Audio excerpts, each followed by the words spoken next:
Imagine করুন আপনি একটি গেম খেলছেন। গেমটা যদি আপনি জিততে পারেন তবে প্রাইজ মানি স্বরূপ আপনাকে 10 কোটি টাকা দেওয়া হবে। মানে এক মুহূর্তেই পুরো জীবনটাই পরিবর্তন। আপনি প্রচন্ড উৎসাহ নিয়ে গেমটা শুরু করলেন। আর গেমটা হলো গানের কলি খেলা, যা আপনি ইতিপূর্বেও বহুবার খেলেছেন। কিন্তু সমস্যা হলো এইবার গেমের রুলসগুলো একটু আলাদা। আপনার প্রতিপক্ষ আপনাকে হারাতে কিছু সুবিধা পাবে, যেমন সে গান খুঁজে বের করার জন্য স্মার্টফোনের সাহায্য নিতে পারবে। সেই সাথে তার কাছে কিছু লোক থাকবে যারা তাকে এই খেলায় বিভিন্নভাবে হেল্প করবে। এছাড়াও সে যদি 2-3 বার ভুলও করে তবুও তাকে গেম থেকে এলিমিনেট করা হবে না, যেখানে আপনি ভুল করার সুযোগ পাবেন মাত্র একবার। এখন আমায় বলুন, এই গেমটা কি আপনি জিততে পারবেন? নিশ্চয়ই না, কারণ গেমটাই যে আনফেয়ার, ঠিক বাস্তব জীবনের মতো। কারণ বাস্তব জীবনেও আপনি এমনই একটা আনফেয়ার প্রতিযোগিতায় নেমেছেন, যেখানে আপনি গন্তব্যে পৌঁছাতে প্রচুর পরিশ্রম করে নৌকা চালাচ্ছেন স্রোতের বিপরীত দিকে। সেখানে আপনার প্রতিপক্ষ গন্তব্যে পৌঁছাতে বিনা পরিশ্রমেই প্রায় ঘুমিয়ে ঘুমিয়েই নৌকা চালাচ্ছে স্রোতের অনুকূল দিকে। বুঝতে পারলেন না? বুঝিয়ে বলছি। রিয়েল লাইফে আপনি ধনী হওয়ার জন্য নির্ভর করছেন কেবলমাত্র একটি ইনকাম সোর্সের ওপর, যেটা হলো আপনার চাকরি। সেখানে আপনার প্রতিপক্ষ ধনী হওয়ার জন্য নির্ভর করছে 5 থেকে 10টি ইনকাম সোর্সের ওপর, যেগুলো হলো তার অ্যাসেট, যেখান থেকে সে বিনা পরিশ্রমেই প্রচুর টাকা ইনকাম করছে। তাহলে নিশ্চয়ই বুঝতে পারছেন, গানের কলি খেলার মতো রিয়েল লাইফেও আপনি আনফেয়ার অ্যাডভান্টেজের কাছে নিশ্চিতভাবে হারতে চলেছেন। এখন প্রশ্ন হলো, এটা কি আদৌ সম্ভব? আপনিও আপনার প্রতিযোগীর মতো বা ধনীদের মতো এই আনফেয়ার অ্যাডভান্টেজের সুবিধা নিতে পারবেন এবং সহজেই তাদের মতো রাতারাতি গরিব থেকে ধনী এবং ধনী থেকে আরও ধনী হয়ে উঠতে পারবেন? উত্তর হচ্ছে হ্যাঁ, সম্ভব।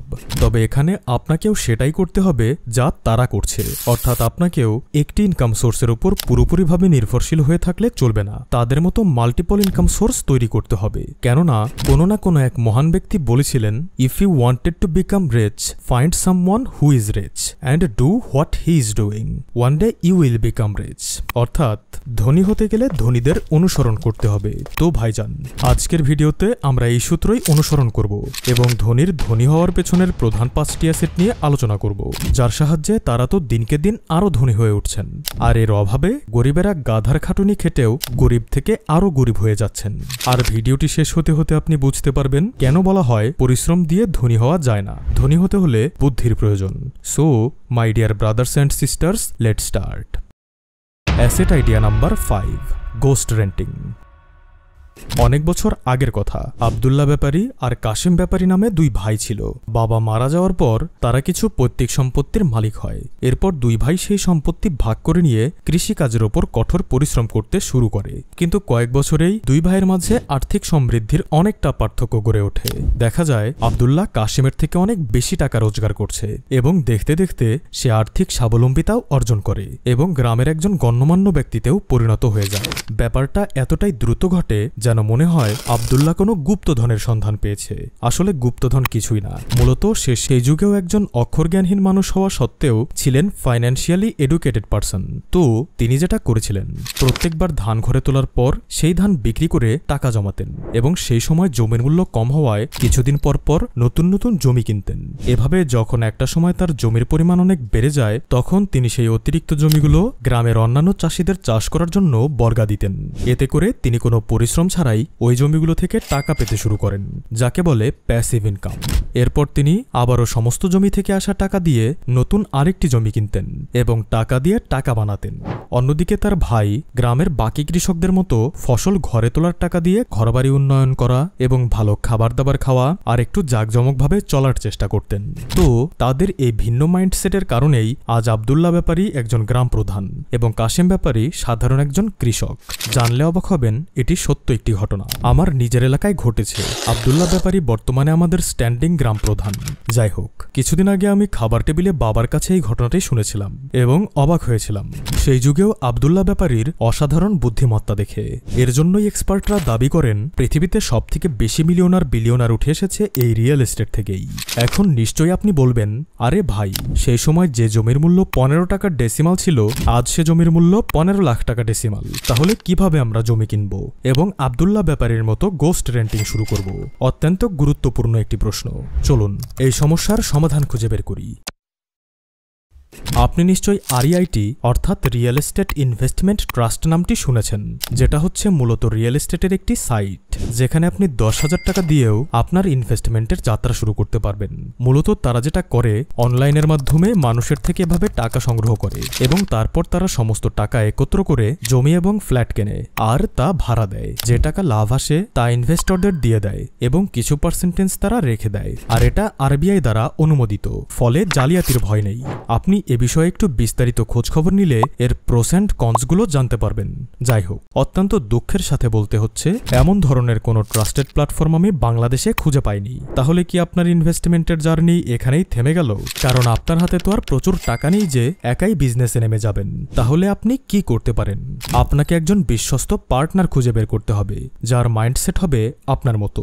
এমন পার্টনার থাকায় আপনার টাকার সমস্যার অর্ধেক সমাধান হয়ে যাবে। আর যদি এতেও সমাধান না হয়, তবে আপনি 5-7 জন এমনই বিশ্বস্ত বন্ধুকেও বেছে নিতে পারেন। এতে করে আপনার টাকার পরিমাণ অনেকটাই কমে আসবে। দেখা যাবে আপনারা নিজেরাই একটা মিনি আরইআইটি গড়ে তুলেছেন।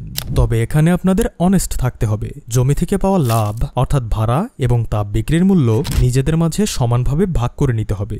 আর জমি কেনার ক্ষেত্রে আরেকটি গুরুত্বপূর্ণ বিষয় আপনাদের বলি। এই ধারণাটি আমি রবার্ট কিওসাকির থেকে পেয়েছিলাম। আপনাকে এমন জমি খুঁজে বের করতে হবে যে জমিতে কিছুটা সমস্যা আছে। না, কাগজপত্রের সমস্যা না, আমি বলছি বাহ্যিক সমস্যার কথা। অর্থাৎ ধরুন জমিটা বর্তমানে একটি পুকুর, বা জমিটার সামনে কোনো একটি নালা রয়েছে, কিংবা জমিটায় মেইন রাস্তা থেকে যাওয়ার রাস্তাটা একটু দুর্বল। এতে করে যেটা হবে, আপনি জমির মূল্য আশেপাশের জমির তুলনায় একটু কম পাবেন। আর জমি কেনার পর আপনি কিছু টাকা দিয়ে পুকুর ভরাট করে ফেলতে পারবেন। সামনের দুর্গন্ধযুক্ত নালাটাও সরিয়ে তার উপর একটি ছোট্ট ব্রিজ বানিয়ে দিতে পারবেন। সামনে থাকা দুর্বল রাস্তাকে মেরামত করে ভালো করে ফেলতে পারবেন, যার ফলে জমি কেনার মাত্র 6 মাস থেকে 1 বছরের মাঝেই আপনি লাভের দেখা পাবেন। এর জন্যই হরর মুভিগুলোতে অনেক সময় দেখবেন রিয়েল এস্টেট ইনভেস্টররা হানাবাড়ি বা ভৌতিক বাড়িগুলো কিনে নেয়। বদনাম থাকায় জায়গাটা কম মূল্যেই কিনতে পারে, এরপর তা ভেঙে সেখানে নতুন ফ্ল্যাট বানিয়ে তা চড়া মূল্যে অন্য কারো কাছে বিক্রি করে দেয়। যাই হোক, আমি আপনাকে ভূতের বাড়ি কিনতে বলছি না, কিন্তু এই প্রসেসটা কিভাবে কাজ করে সেটা নিশ্চয়ই বুঝে গেছেন। এরপর আপনি সেই জমিটা ভাড়া দিয়ে দিতে পারেন। আজকাল ফ্ল্যাটের পাশাপাশি মানুষ ফাঁকা জমিও ভাড়া নেয় বিভিন্ন ব্যবসার জন্য। যাই হোক, যখন আপনি জমিটা ভাড়া দিয়ে দেবেন, তখন আপনি প্রতি মাসে যেমন ভাড়ার টাকা পাবেন, সেই সাথে মোটামুটি 5 বছর পরপরই আপনার জমির মূল্য দ্বিগুণ হতে থাকবে। একেই বলে এক ঢিলে 2 পাখি শিকার। Asset idea number 4, gold watch. মুভির সেই ফেমাস ডায়লগটা নিশ্চয়ই মনে আছে, मेरा भी टाइम आएगा ही, तब बताऊंगा मैं तुझे। हर घड़ी पहनने वाला समझता है कि उसका टाइम आएगा, लेकिन वो बस टाइम देख पाता है। কিন্তু কেমন হবে যদি এই কথা মিথ্যা প্রমাণ করে আপনার হাতে থাকা ঘড়িটি সময় দেখার পাশাপাশি আপনার সুসময়কেও নিয়ে আসে? হ্যাঁ, এটা সম্ভব। আর এর জন্য আপনাকে ইনভেস্ট করতে হবে গোল্ড ওয়াচে। দেখুন, বর্তমানে আপনার হাতে থাকা 2000 বা 5000 টাকার ঘড়িটি যদি আপনি কাল বিক্রি করতে যান, তবে হতে পারে এটা থেকে কোনো টাকাই আপনি পাবেন না। কিন্তু সেখানে যদি আপনি গোল্ড ওয়াচে ইনভেস্টমেন্ট স্বরূপ 5 লাখ টাকার ঘড়ি কেনেন, তবে যেমন ইচ্ছেও পূরণ হবে, তেমনি 5 বছর পর ওই ঘড়ি 8 লাখ টাকাও হয়ে যাবে। যদি আমরা সর্বনিম্ন লাভের হিসাব করে 10% রেট অফ ইন্টারেস্টও ধরি, কেননা এমনটা হতেই পারে 5 বছরে আপনি এর থেকেও অনেক বেশি টাকা রিটার্ন পাবেন। যদি আমরা ইনভেস্টমেন্ট ক্যালকুলেটরে হিসাব করি, তবে 10% রেটে 5 বছরে মিনিমাম 3 লাখ প্লাস লাভ আসবে, সেটাও একদম বসে বসেই। তাহলে হয়ে গেল না মুভিতে বলা সেই উক্তিটি মিথ্যা? আপনার হাতে থাকা ঘড়িটি কেবল সময় দেখায় না, বরং আপনার খারাপ সময়কেও সুসময়ে বদলে দেয়। তাহলে এখন নিশ্চয়ই বুঝতে পারছেন ধনী ব্যক্তিরা কেন কোটি টাকা দামের ঘড়ি পর্যন্ত ব্যবহার করে থাকে। তাদের হাতে থাকা লিমিটেড এডিশন গোল্ড কিংবা ডায়মন্ডের ঘড়িটি কেবল শখ পূরণের কাজেই ব্যবহার হয় না, এটি অনেক বড় এবং লাভজনক একটা ইনভেস্টমেন্টও। Asset idea number 3, time leverage. ধরুন আপনার সামনে 3টি জিনিস রয়েছে, নলেজ, মানি, পাওয়ার। আপনি এর ভেতর থেকে কেবল একটি জিনিস বেছে নিতে পারবেন। এখন ভেবে বলুন, কোন একটা জিনিস নিলে আপনি 3টি জিনিসই পেয়ে যাবেন। সময় শুরু।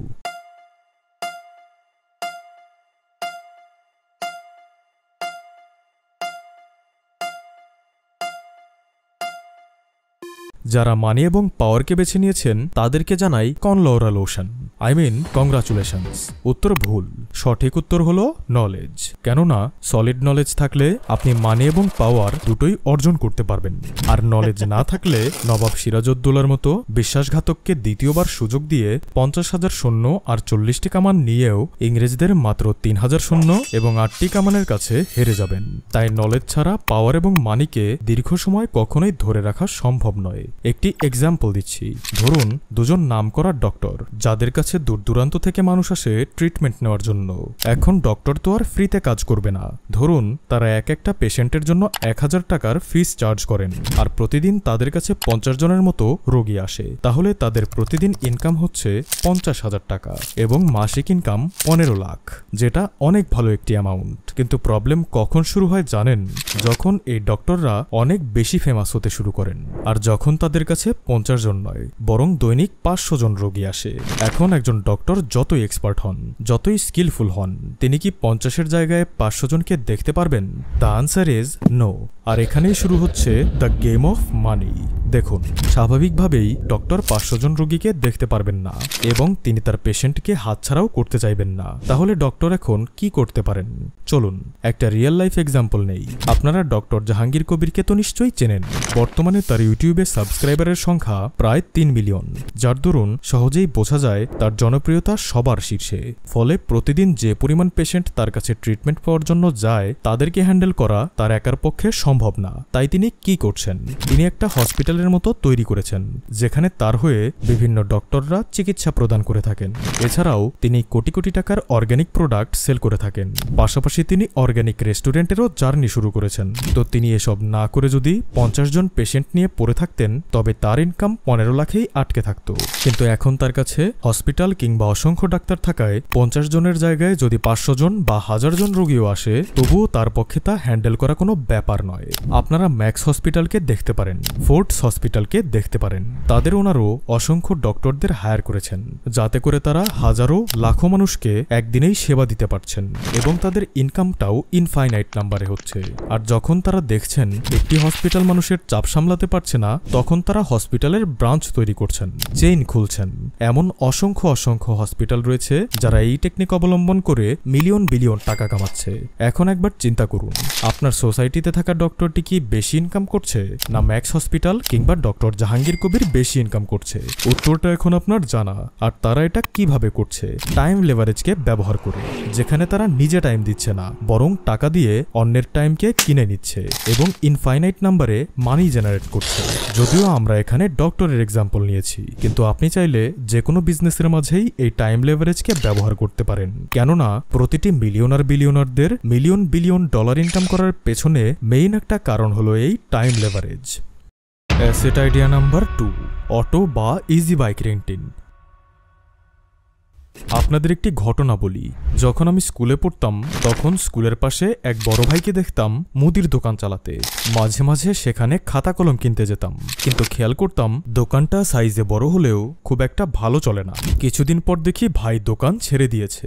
এরপর বেশ কিছু বছর চলে যায়। আমি স্কুল লাইফ শেষ করে কলেজ লাইফের জার্নি শুরু করি। তো এরই মাঝে একদিন ছোটবেলার বন্ধুকে সাথে নিয়ে গ্রাম পরিদর্শনে বের হই এবং ঘুরতে ঘুরতে পুকুর পাড়ে থাকা সেই বড় ভাইয়ের বাড়িটির সামনে এসে দাঁড়াই এবং লক্ষ্য করি ভাইয়ের লাইফস্টাইলে আমূল পরিবর্তন এসেছে। কেননা স্কুলের দিনগুলোতে যখন আমি ওই পুকুর পাড়ের রাস্তা ধরে যেতাম, তখন দেখতাম তার জীর্ণশীর্ণ বাড়িটা ভাইয়ের দারিদ্রতার জানান দিচ্ছে। কিন্তু এখন দেখছি ঘটনা পুরো উল্টো। তিনি বাংলা ঘরটি ভেঙে 2 তলা একটি মস্ত ফ্ল্যাট দাঁড় করিয়েছেন, যার নিচের তলাকে ব্যবহার করছেন একটি গ্যারেজ রূপে। হঠাৎ এমন পরিবর্তন দেখে আমি আমার বন্ধুকে বলি, এটা কিভাবে হলো? ইমরুল বলে, দেখ, তুই তো খুব একটা এদিকটাতে আসিস না, আসলে জানতি ভাই তো এখন অনেক টাকার মালিক। এখন তার 8টা অটো ভাড়া দেওয়া, এজন্যই নিচের তলা সে অটোর গ্যারেজ হিসেবে ব্যবহার করে। শুনেছিলাম প্রথম দিকে মুদির ব্যবসায় ব্যর্থ হয়ে সে একটি সেকেন্ড হ্যান্ড অটো কেনে এবং কিছুদিনের মাঝে বুঝে যায় এই ব্যবসায় টাকা আছে। এরপর সে আরেকটা অটো কেনে এবং তা অন্য আরেকজনকে ভাড়া দেয়। এরপর নিজের চালানো অটো এবং ভাড়া দেওয়া অটোর টাকা জমিয়ে আরেকটি অটো কেনে। এরপর 3টে অটোর টাকা দিয়ে আরেকটি অটো কেনে। এভাবে এখন তার 8টি অটো হয়েছে। আর এখন সে অটো অটো চালানোও বন্ধ করে দিয়েছে। শুনেছি একটা অটো থেকেই নাকি 700-800 টাকার মতো দৈনিক ভাড়া আসে। এটা শোনা মাত্রই তখনই তার আর্নিং এর একটা হিসাব আমি লাগিয়ে ফেলি। যদি 700 টাকাও ধরি তবে 8টি অটো থেকে দৈনিক আসে 5700 টাকা, আর মাসে আসে 1,64,000। যদি সমস্ত খরচ বাবদ মাসে 64,000 টাকাও ধরি তবুও তার প্রতি মাসে লাভ থাকছে 1 লাখ টাকা। আর আমি নিশ্চিত 64,000 তো খরচ নিশ্চয়ই হয় না, বড়জোর 20-30 হাজার টাকার খরচ হবে। যাই হোক, এখন নাকি ভাইয়ের পরিকল্পনা আরও বড় কিছু করার। তো ঘটনাটি আমায় সে সময় বেশ কৌতূহলী করেছিল, তাই আপনাদের সাথে আজ শেয়ার করলাম। আর একটা কথা হলো কি জানেন, যে কোনো ব্যবসায় ধস নামতে পারে, কিন্তু গাড়ির ব্যবসার কোনো মার নেই। কেননা মানুষকে তার গন্তব্যে যেতেই হবে, তার কর্মস্থলে যেতেই হবে। আর যতদিন এই যাওয়া আসা চলবে ততদিন গাড়ির ব্যবসাও চলবে। যদি একবার আপনি আটঘাট বেঁধে এই ব্যবসায় নামতে পারেন আর এই ব্যবসার প্রসেসটা কিছু সময়ের মাঝে রপ্ত করে নেন, তবে ওই ভাইয়ের মতো আপনাকেও আর কখনো পেছনে ফিরে দেখতে হবে না। কেননা কথাতেই তো আছে, ঘুরলে গাড়ির চাকা আসবে পকেটের টাকা। Asset idea number 1, course. সেদিন আমার বন্ধু রাকিব আমায় অবাক করে একটি তথ্য দিল। সে বলল, পলাশ নামের এক ব্যক্তি ইংরেজিতে অনার্স মাস্টার্স করেছেন এবং তিনি অনলাইনে ছেলেমেয়েদের অনার্সের যাবতীয় ইংরেজি শেখান। তার ইউটিউবে 60,000-এর মতো সাবস্ক্রাইবার রয়েছে এবং ফেসবুকে 54,000-এর মতো ফলোয়ার রয়েছে। যাই হোক, আমার বন্ধু সেই স্যারের থেকে কোর্স নাকি কিনেছে, আর স্যার নাকি রিসেন্টলি পোস্টও করেছিলেন চলতি মাসে তার স্টুডেন্টের সংখ্যা হয়েছে 450+, আর তার কোর্সের মূল্য পুরনো স্টুডেন্টদের জন্য 2500 টাকা এবং নতুন স্টুডেন্টদের জন্য 2700 টাকা। তাহলে এখন যদি আমরা ওই মাসে তার ইনকামের হিসাব করি তবে সর্বনিম্ন 2500ই ধরলাম এবং এর সাথে 450 মাল্টিপ্লাই করলাম, ফলাফল দাঁড়ালো 11,25,000। এখন 1 লক্ষ সাবস্ক্রাইবারের নিচের একটি চ্যানেল কোর্স বিক্রি করে এক মাসে 11,25,000 টাকা আর্ন করছে। তাহলে নিশ্চয়ই বুঝতে পারছেন, যাদের কয়েক লক্ষ কিংবা মিলিয়ন সাবস্ক্রাইবার রয়েছে তারা কোর্স বিক্রি করে বর্তমান সময়ে কত টাকা কামাচ্ছেন। তো স্যারের হিসাবটা আমরা যদি একটু গভীরভাবে দেখি তবে তিনি তার কোর্স কমপ্লিট করানোর জন্য কিছু শিক্ষককে টাকা দিয়ে হায়ার করেছেন। তাই যাবতীয় খরচ বাবদ যদি আমরা অর্ধেক টাকাও বাদ দেই তবুও তার কাছে মোটামুটি 5 লক্ষ টাকা থাকে। আর তার কোর্সের সময়সীমা যদি 6 মাস থেকে 1 বছর হয়ে থাকে তবে তার আর্নিংটা আসে প্রতি মাসে 40,000 থেকে 80,000 টাকা। এখন একজন ব্যক্তি কেবল বাড়িতে বসেই কারো আন্ডারে কাজ না করেই মাসে 50,000+ ইনকাম করছেন, তবে এর থেকে ভালো আর কি হতে পারে। এবার একটি শকিং নিউজ আপনাকে বলি। কোর্স বিক্রির রেকর্ড ভেঙে দিয়েছেন আঙ্কুর ওয়ারিকো। শেয়ার মার্কেটের উপর কোর্স বিক্রি করে প্রথম 6 মাসেই তিনি ইনকাম করেছেন 50 কোটি রুপি, যা টাকায় হয় 71 কোটি প্লাস। এরপর এখনও তো তিনি কোর্স বিক্রি করেই চলেছেন। দেখুন, লার্নিং ছাড়া আর্নিং আসে না, আর আর্নিং ছাড়া বার্নিং ডিজায়ার পূরণ হয় না। আর এই লার্নিং এর জন্য মানুষ বিভিন্ন ইউটিউব ভিডিও এবং কোর্স করার প্রতি ঝুঁকছে, যেটা অত্যন্ত স্বাভাবিক। কারণ একটি ভালো কোর্স, একটি ভালো ভিডিও আপনার লাইফটা সম্পূর্ণভাবে চেঞ্জ করতে পারে। যার টপিক হতে পারে educational course, editing course, graphics course, business course ইত্যাদি। দেখুন, আমি কোনো কোর্স প্রমোশন করছি না, আমাদের চ্যানেলে এখন পর্যন্ত কোনো কোর্স নেইও, কিন্তু এখানে উইন উইন সিচুয়েশন বিরাজ করছে।